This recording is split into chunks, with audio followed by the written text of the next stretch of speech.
Hello guys and gals, me Mutahar, and what if I told you you could actually crash your hard drive through a song? Now of course, you know what I love about computers, ladies and gentlemen, the wild wacky stuff that you can actually do with them. Now of course, this was revealed 4 days ago by a Microsoft security researcher, and it was so goofy that I wanted to share it with you. Now ladies and gentlemen, way back in the day, actually still to this day, we still have hard disk drives in our computer. I want to ask you a question. Do you have a hard drive in your computer? Okay. Do you? Well, if you have a gaming computer, you probably have different types of hard drives. You probably have an SSD that makes your games load up faster. SSDs typically do not have moving parts. And by typically not have moving parts, we're talking no part at all. They're typically just like flash memory cells. And of course, it's why they have kind of a limited lifespan. It's gotten better over the years. Now, you can load things up really fast and easy. But what if you don't want to buy an expensive SSDs? What if you want to save some money, get like 4 terabytes of space, and have well, you can buy a standard magnetic hard drive. Now, these magnetic hard drives typically consist of platters. They consist of moving parts. They consist of magnets, if you will, and they rotate at a certain rounds per minute. They actually have RPM notations to them, 5400, sometimes a little less, sometimes a little bit more. And of course, these hard disk drives serve as pretty cheap cold storage. Basically, if you have like a terabyte SSD, but you want to store, your music files, your movies on bigger drives, things that don't need that fast access, you can just store them on a typical hard disk drive as well. Now, of course, it came out that way back in the Windows XP era. Now, ladies and gentlemen, if you don't remember Windows XP was one of the finest operating systems that came out. But back during the Windows XP era, there were a lot of laptops, and a lot of these laptops came with hard disk drives, one in particular that had a certain problem regarding a song.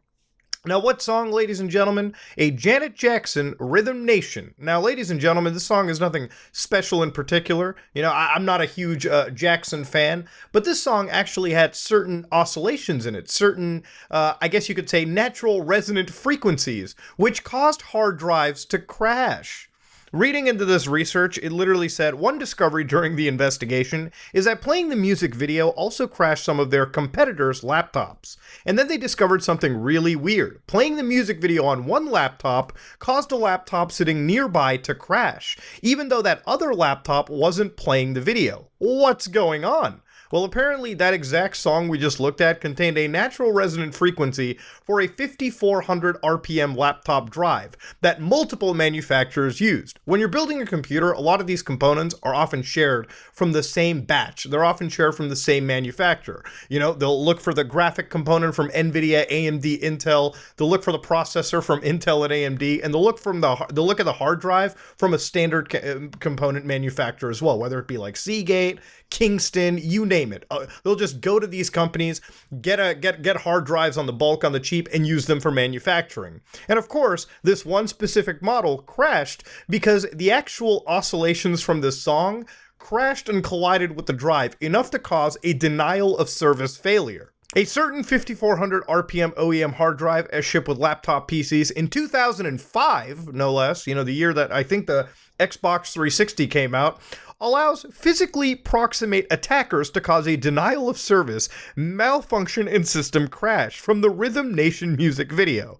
Now, this sounds like the most goofiest hacker shit you could have ever imagined from Hollywood. Those scenes where the hacker does some wild stuff to crash and deny everything? This is like straight up Watch Dogs territory, where all you needed was one song and the right speaker systems to literally crash a drive. Well, ladies and gentlemen, if you actually wanted to understand how oscillations and vibrations can really cause some problems, instead of one drive, imagine an entire bridge going down.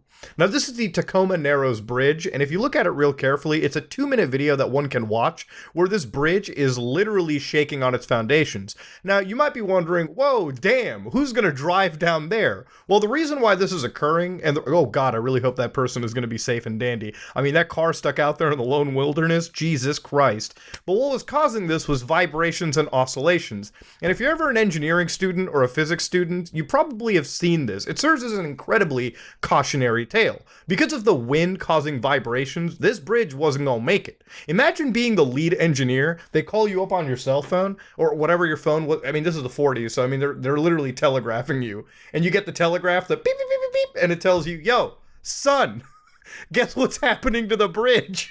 Of course, the bridge completely collapsed, and it caused a lot of damage, literally because of its initial design.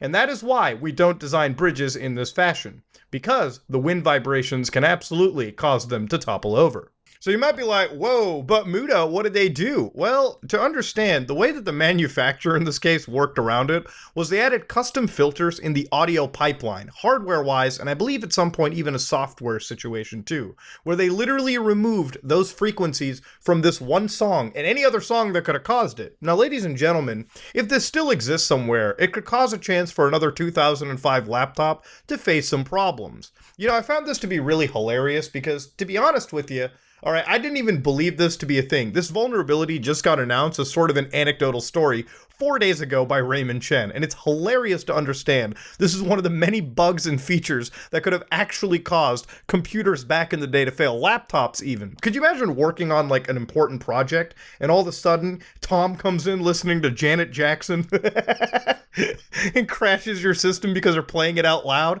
Yeah, this was a reality back in the day, and it's something that you could expect from hard drives that of course could be tampered with by vibrations happening near them.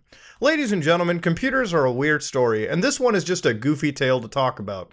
Now, are you under threat from this happening to you? Again, if Graham still has a 2005 ThinkPad sitting around with this specific drive in it, and all of a sudden you got the jonesing for some Janet Jackson, maybe you might be able to crash Graham's laptop. But in that case, just buy Graham a cheapo smartphone or a cheap tablet, and she'll never have to worry about it ever being crashed again. This is just one of those goofy stories one can look at and laugh at, because 2005 was a different time indeed, and it was a time when Windows XP users, specifically on laptops, could absolutely be tampered with just by one song. Maybe there is that one mystery song that exists on Spotify that could in fact cause this through some use of speaker systems and some old tier hard drives still sitting in laptops, but as far as I know, most modern-day laptops come with SSDs built into them. Most MacBooks come with SSDs or flash memory built into them. The day of old mechanical hard drives is dying, so hopefully you'll never have to come across this.